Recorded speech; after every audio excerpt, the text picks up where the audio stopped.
Hi, Lucy. Are you ready to practice some sentence patterns today? Yes, Teacher Meg. Let's do it. All right, Lucy. Here's the question. Where do you sleep at home? Look at these options. The toilet, the bathtub, the bed, or the roof? The roof? That's so silly. I don't sleep on the roof. I sleep in the bed. Ha ha ha. A good answer, Lucy. Sleeping on the roof would be breezy, but not very comfy, right? Yeah, I'd roll off in my sleep. Thud. Exactly.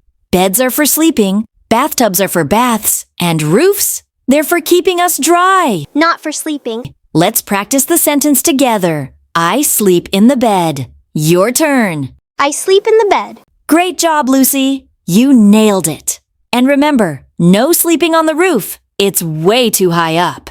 I promise, Teacher Meg. Teachers, fun sentence patterns aren't just entertaining. They're great for language practice. Use EnglishBrightESL's visuals, flashcards, and story-based activities to add creativity and humor to your lessons. Check them out at EnglishBrightESL.com.